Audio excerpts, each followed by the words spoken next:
Olá, família, graça e paz.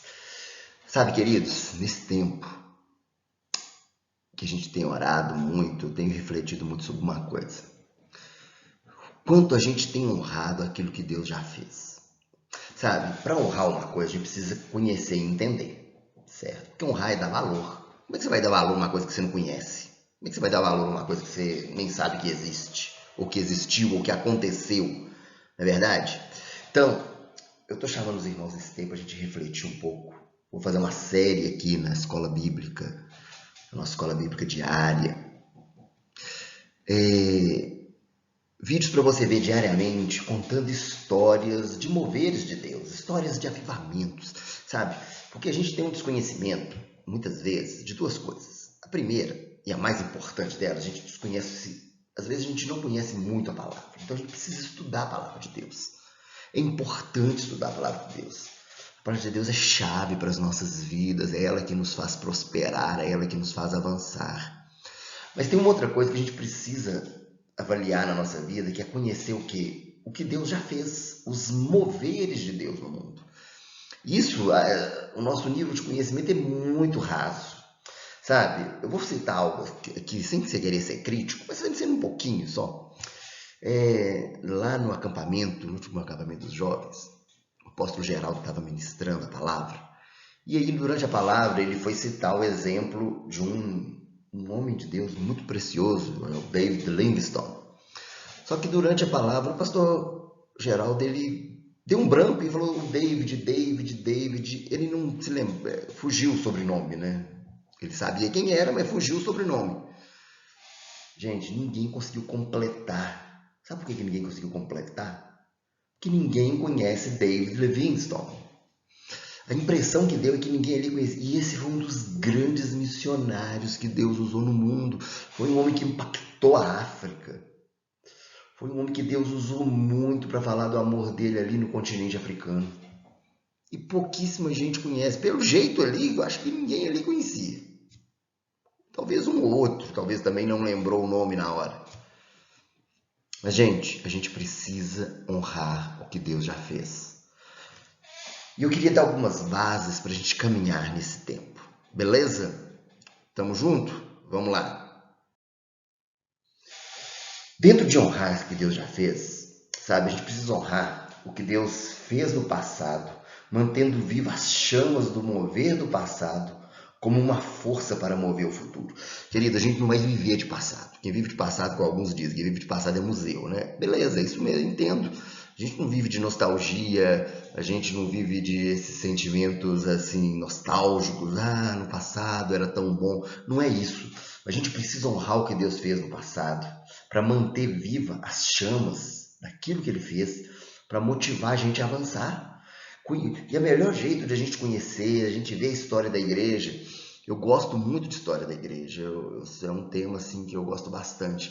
Mas, amados, o melhor jeito de estudar a história da igreja é conhecer o quê? A história de grandes homens de Deus, a história de moveres de Deus, sabe? E quanto mais a gente conhece, a gente vê o que Deus fez, isso vai impulsionar a gente. Isso é um trampolim para levar a gente à frente. Se você quer crescer, se você quer romper, se você quer ter uma vida extraordinária, se você quer realmente sair do lugar que limita a sua visão, a gente precisa honrar o que Deus já fez. A gente precisa levantar realmente uma postura de honra àquilo que Deus já fez, conhecendo para a gente manter firme as chamas do mover do passado, como uma força para impulsionar o nosso futuro, para mover o nosso futuro. Queridos, quando você entende, você vê as chamas de avivamentos passados, aquilo lá te impulsiona. Impulsiona. Cavar os poços da herança do avivamento passado. O que quer dizer isso? Tem um texto muito precioso aqui em Gênesis 26 que diz o seguinte, do 15 ao 18. Estes taparam os poços que os servos de Abraão, pai de Isaac, tinham cavado na sua época, enchendo-os de terra. Então Abimeleque pediu a Isaac, saia de nossa terra, pois já és poderoso demais para nós. Então Isaac mudou-se de lá e acampou no vale de Gerar, e ali se estabeleceu. Isaac reabriu os poços, cavados no tempo do seu pai Abraão, os quais os filisteus fecharam depois que Abraão morreu. E deu-lhe os mesmos nomes que seu pai lhes havia dado. Queridos, esse texto ele é muito conhecido porque fala de abrir poços. O que é abrir poços? Abraão tinha aberto muitos poços e aqueles poços haviam sido travados, tampados. Deus nos chama nesse tempo a irmos de uma forma muito preciosa nos poços de avivamentos passados, porque temos grande herança de grandes moveres no passado, vidas de homens de Deus que podem impactar nossas vidas. A gente precisa desenterrar essas histórias e rever essas histórias. A gente precisa pegar lá no fundo essas histórias.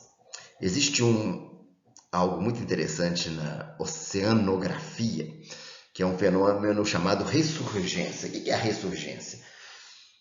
No oceano acontece o seguinte: existe um movimento das águas que vai lá no fundo mesmo das águas, lá onde é o chão, e ali passando ali, ele faz o que? Ele levanta coisas que estão há muito tempo ali paradas. E no levantar, muitos peixes poderão, claro, se alimentar daquilo. Cavar poços, os poços, exatamente isso, é ir no que está no passado e trazer à tona de volta, para a gente se alimentar desses moveres, para a gente se alimentar dessa ação de Deus na história da igreja. Conhecer, entender, aprender até mesmo com os erros de grandes homens de Deus. Deus, ele quer que a gente cave poços.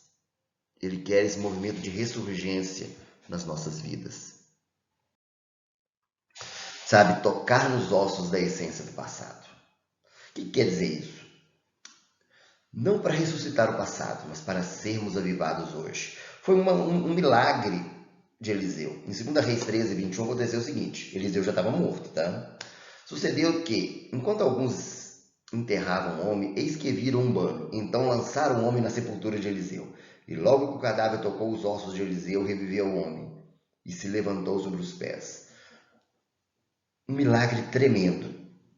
Só daquele homem cair diante dos ossos de Eliseu, o que aconteceu? Ele ressuscitou. Queridos, tocar nos ossos da essência do passado. Para a gente ressuscitar o que? Não para ressuscitar o passado no sentido, como eu já disse, de não ser nostálgico, mas para a gente ser avivado hoje, para a gente ser movido hoje, para a gente ser impulsionado hoje. A gente precisa o quê?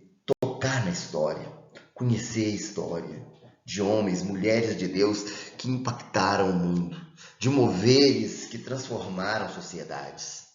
A gente precisa disso. Sabe, queridos, a gente precisa de uma coisa muito importante: a nuvem de testemunhas. Em Hebreus 12, 1 e 2 diz o seguinte: portanto, também nós, uma vez que estamos rodeados por tão grande nuvem de testemunhas, livremo-nos de tudo que nos atrapalha e do pecado que nos envolve. E corramos com fé. E corramos com perseverança a corrida que nos é proposta, tendo os olhos fitos em Jesus, autor e consumador da nossa fé. Amados, existe uma nuvem de testemunhas ao nosso redor. Esse texto de Hebreus 12 é escrito, obviamente, depois de Hebreus 11. Hebreus 11 fala dos heróis da fé. Os heróis da fé são uma nuvem de testemunhas. Os heróis da fé da Bíblia e também os heróis da fé da história da igreja. Homens e mulheres de Deus usados por Deus. A gente precisa olhar para essa nuvem de testemunhas para aprender com eles. A gente precisa olhar para essa nuvem de testemunhas para reconhecer e honrar aquilo que foi feito, aquilo que já aconteceu, porque, queridos, a gente não cria nada. É Deus que faz a obra. Então, é uma obra que Ele já fez, o Espírito Santo já fez. Amém? Que nesse tempo a gente possa crescer muito. Em nome de Jesus. Amém.